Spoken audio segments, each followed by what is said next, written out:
What's good, good people? What is good? This is the first Sunday of the new year. First Sunday of the new year. I'm pretty excited about it. Welcome to Obedience, Faith, and Discernment. Obedience, faith, and discernment. Living truthfully, believing boldly, seeing clearly. Living truthfully, believing boldly, seeing clearly. I am your host, Micah Israel. It's actually kind of funny for me to say that name because it's something that I've been sitting on for a while. It's actually just my name mixed up in what do they call it, a palindrome, where you take one word or two other words and rearrange the letters to make different words out of them. I think that's what it's called. So, anyway, that's not important. Again, welcome to the new year. I know everybody's making New Year's resolutions and everything like that. I specifically don't believe in New Year's resolutions anymore. They don't do any good, even though at the beginning of the year, I do like to touch on the Ten Commandments. I do think that's a good place to start every single year because I believe we tend to overlook the Ten Commandments and how important they are. I believe when Jesus said, I did not come to get rid of the law, but to fulfill it, I think he was specifically talking about the Ten Commandments. A lot of people have a lot of things to say about how you learn the word and how you know how to live right and everything like that. One of the main ways you know how to live righteous in God's eyes is by the Ten Commandments. After that, if you add the Sermon on the Mount, the messages on the Sermon on the Mount, which to me edifies the Ten Commandments, then I think you have a pretty decent understanding on how to walk with God in its simplest form. And everything else is just add ons and additions, but it's not necessarily needed. But anyway, enough with the babbling. Uh, so, I could read you the short versions of these commandments as we see them on plaques and everything, but I'm going to be coming straight out of the Bible. And as you know, I read the New King James Version. This is just a little bit easier to read than the King James Version and not so much changed up so far as the content inside of it, not like the Amplified or the New International Version. Nothing against those versions, but I've just always been a fan of the King James Version. So as we jump into the King James Version for the Ten Commandments, we are going to start in Exodus 20. Exodus 20, 1 through 3 is the first commandment.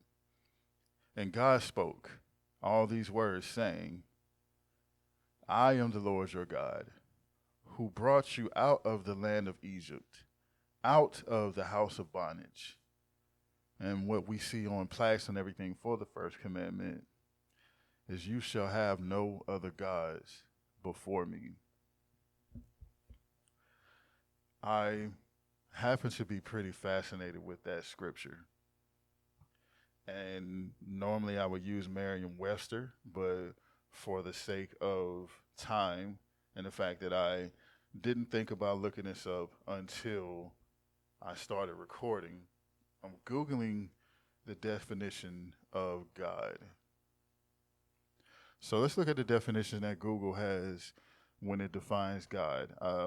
The first definition is one in Christianity or other monotheistic religions, the creator and ruler of the universe and source of all moral authority, the supreme being. I just so happen to like that one. Two, in certain other religions, a superhuman being or spirit worshipped as having power over nature or human fortunes. Or another definition for God would be a deity. And then you see definitions like an image, idol, an image, idol, animal, or other object worshipped as divine or symbolizing a god. And there's a few more other definitions, like used as a conventional personification or fate, an adored, admired, or influential person. The last definition I'm not too fond of that says the gallery in a theater. But let's break these down, right? Let's break these definitions down. The first definition is extremely self-explanatory. When it says the creator, ruler of the universe, and source of all moral authority, the supreme being, that's the God that we talk about, which is Jehovah, Yahweh, other names that people have for him, but a God by any other name. I want to say that, but I don't think people would understand me saying that. Like a lot of people don't understand how God Jehovah, Yahweh, and Allah could all be the exact same supreme being, could all be the exact same deity and creator of the universe. But the one thing I do like about this that I want to point out before we dig any further into it is that this talks about the creator of the universe and not the universe itself. See, some of us will worship the universe as if the universe is God. Some of us believe that the universe guides and gives us answers and clues and blessings and prevents us from doing things as if the universe is God. I don't knock anybody else's religion. I don't knock anybody else's form of belief. I just don't.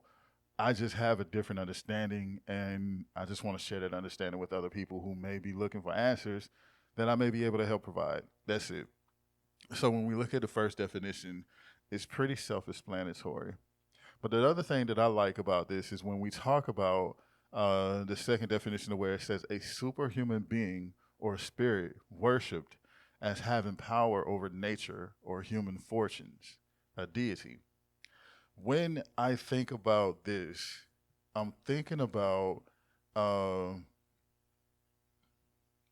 Greek gods and goddesses, Roman gods and goddesses, Aphrodite, Venus, Adonis. Uh, who do they call the god of water? I can actually look that up.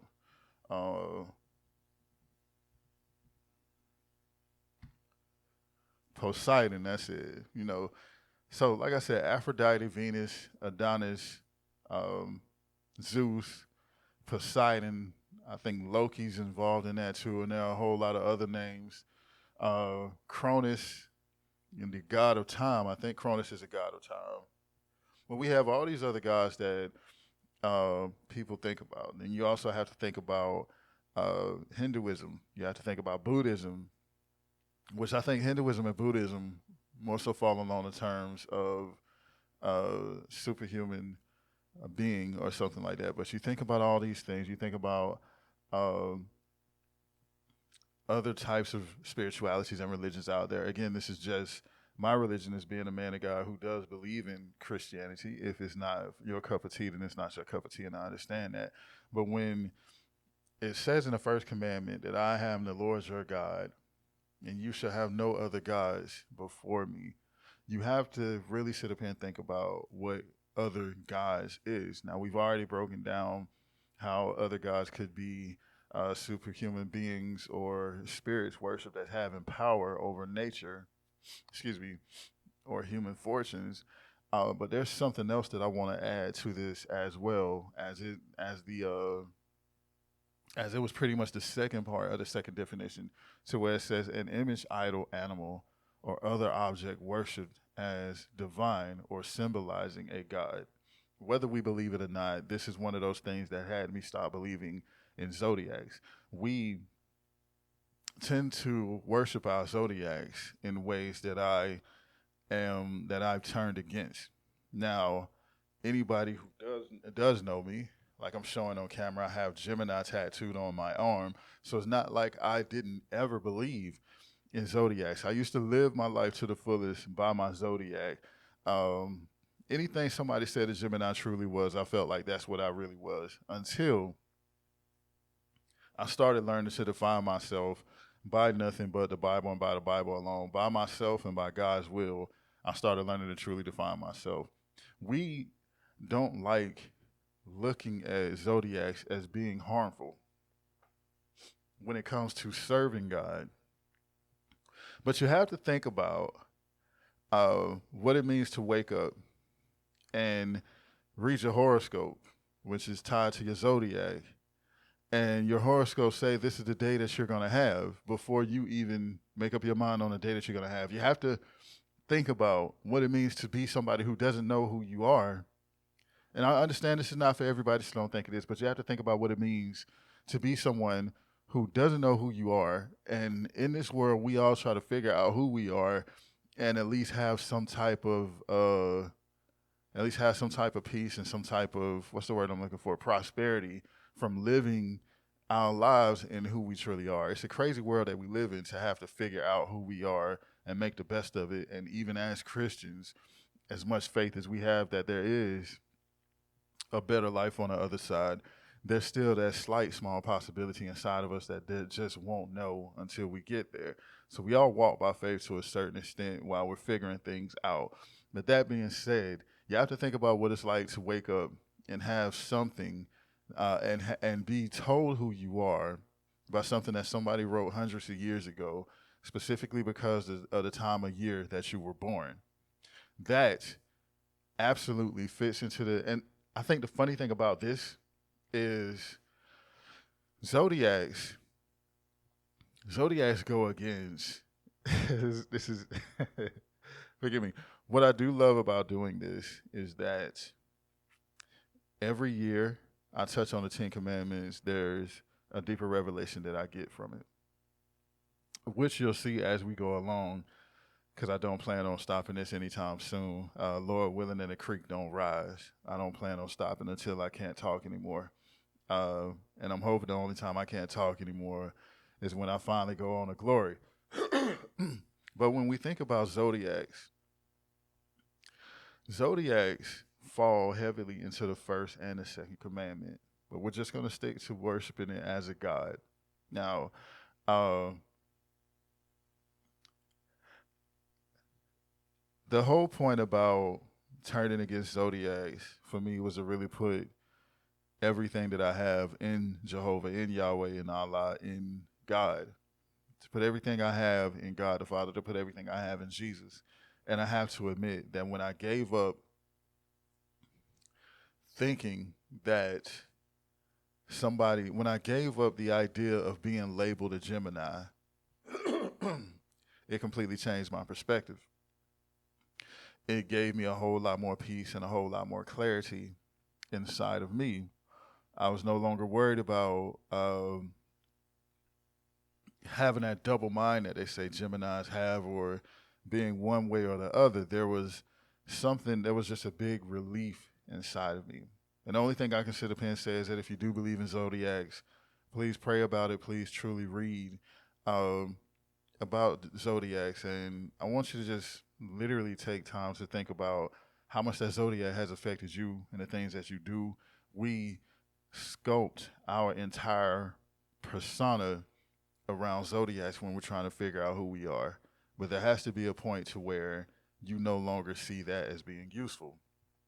And I will get how some people will say, somebody asked me a question about zodiacs one time. It's not a question that they asked me, but it led me to ask a question.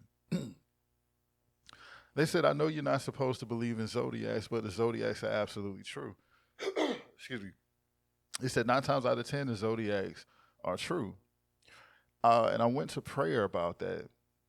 And as I went to prayer about it, I was asking God, because even I felt that way. I cannot deny that reading zodiacs does point out certain things, but there are a lot of other things that you can read that'll point out things about your personality too. For one, I think in different forms of our lives, we all walk in different parts of those zodiacs. It's more so about seasons as more as it is about when we're born. We all can be bold and courageous. We all can be stubborn. We all can be double-minded. We all can be peacekeepers. We all can be more focused on balance. We all can be more focused on harmony. We could be more focused on love. And we could be warriors. All of us can be any of these things at any given moment in our lives.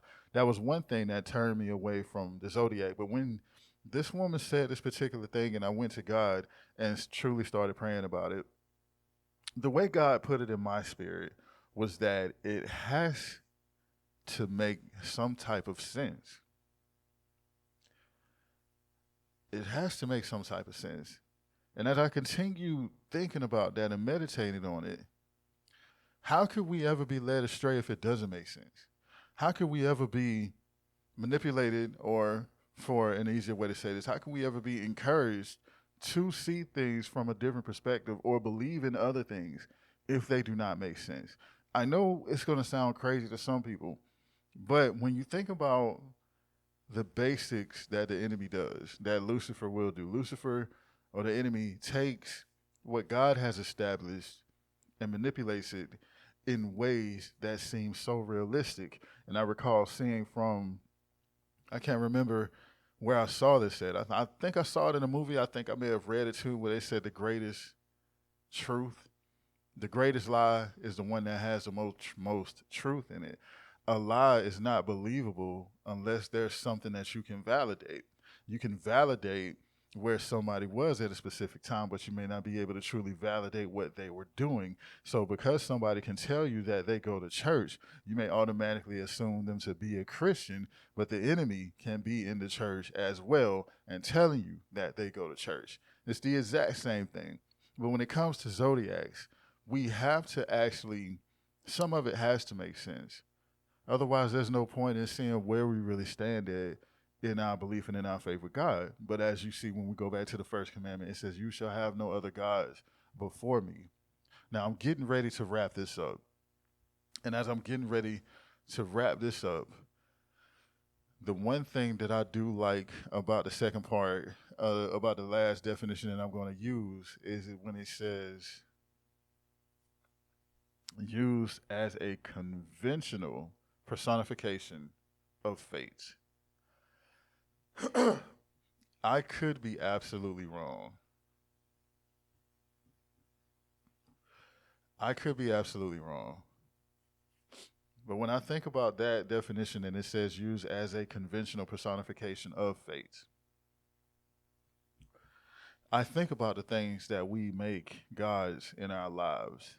We make people gods in our lives. We make society gods in our lives more than anything else. We make money our God, and people are willing to do any and absolutely everything for the sake of making a few extra bucks. The whole American system is based on profit and profit alone. So much so that you have major corporations willing to feed us any and everything to keep us going to the doctor, to keep us going to the dentist, to keep us needing medication instead of doing what they can to really cure some of these things that we have, taking some of these chemicals and things outside of foods. Money, people love saying money is the root of all evil. That's not true. Love of money, worship of money is the root of all evil. And some people put money above absolutely everything else, above their own integrity, above their own dignity, have absolutely no respect for themselves and for other people just because they want to make money. They believe money is the end all be all. You think whoever makes the most by the time you die, it means that you have gone into God like status. And as a matter of fact, we can take this even further to where you have people who you have the Swifties, you have the Beehive, you have people who will worship and follow Cardi B down to her last. What I've noticed is that I see a lot of. I'm not gonna go there. I'm not gonna go there. But you have people who worship celebrities because of the amount of money that they have. You have people who let celebrities get away with everything, give these celebrities so much control over their lives to where they do absolutely everything they say and put them in that godlike status. Now I'm gonna sit up here and point out something, and this is basically my own confession and something that I had to be delivered from. Any relationship that I was in, unconsciously, subconsciously, however you want to say it, any relationship that I was in, I made that woman my God. And in hindsight, I can see how it made me look weak as a man because I feel weak as a man for doing that now. But any relationship I was in, I made that woman my God. I made that relationship my God. Nothing else mattered except for that relationship. And I'm not saying you shouldn't focus on your relationship. I'm not saying that at all. But I am saying, especially as men, we have to realize that it's God first, family second. And I would put everything before God. I would put my girlfriend before God. Unfortunately, I haven't had the opportunity to be married yet, but maybe one day. If not, then it's God's will for my life, and I'm perfectly at peace with that. But I would do everything I can to make her happy so much that I lost myself. I gave her God status in my life. I want you to think about what you may have given God status in your life. I can only sit up here and truly ask you to dig deep within yourself, to take some time away from everything, to go to Matthew 6, where Jesus says, go to your room, close the door behind you. Shut yourself off from the world, not the word. Shut yourself off from the world and really meditate and pray and ask God to bring you the revelation, excuse me, on anything in your life that you have given that God-like status. Anything in your life that you put before God. And people can get crass with this and say that people have addictions and have made their addictions God. But let's be realistic. If you've never really had an addiction, then you don't understand why anyone who has an addiction will say this addiction is not my God. It's called an addiction for a reason, and it's a very, very, very serious thing. When you get addicted to something, yes, it was the choices that people like me have made to start doing certain substances in the first place. Well, to me, it was smoking, cigarettes, marijuana, and drinking. I became addicted to these things, and while I completely understand how people can say, hey, you made that substance your God. I completely understand that. But I need you to truly understand what an addiction is. I'm not even sure if I'm double talking myself on this episode. If I am, please forgive me. Uh, I'm still going to post it, but I think I just had a little reality check on what addictions really are. Addictions are terrible, terrible things, and they are not guides in our lives. They're really an addiction that is, I cannot explain to you how tough it is to overcome some addictions. But I do pray with you. If you know, you know, I don't believe in praying out loud anymore because of what I read in the Sermon on the Mount, but I will be praying for you. I will be standing in prayer with you, and I hope you do the same thing for me for any addiction that you may have, that we overcome those addictions. That being said, to get back to topic, such is the same with God. I will be praying and standing with you, and I hope you pray and do the same with me, that we are able to see if there's anything in our life that we worship and put in God's position in our lives instead of giving it all to our Father which art in heaven. I think that's pretty much it for the first commandment. But again, the official verse for the first commandment is Exodus 20 verses 3. You shall have no other gods before me. I wanted to get into I am the Lord your God who brought you out of the land of Egypt and out of the house of bondage. But to be honest, that can be another topic that's focused on how God delivers. Right now, like I said, for the first 10 weeks, we are going to focus on the 10 commandments. And I know I keep saying this and you're going to keep hearing me say it. I do believe we overlook these and forget how important these commandments are to walking with Christ. There's not too much else I have to say. You do know what's coming up next with the second commandment. The second commandment is you shall not make for yourself a carved image, any likeness of anything that is in heaven above. And I'm not going to get into the rest of that because it's a lot to get into. That's a long commandment that has been dummied down with what we see on plaques and on posters and everything like that. But this is one of my favorite commandments to get into because of how in depth we can go. I don't have anything else to say except for remember my 5 favorite things. Stay focused, stay faithful, stay true to yourself. Treat other people how you want to be treated. And most importantly, give God all the respect that God deserves because God is doing a whole lot more in your life than you could ever imagine. I love you, and I know Jesus does too. Peace.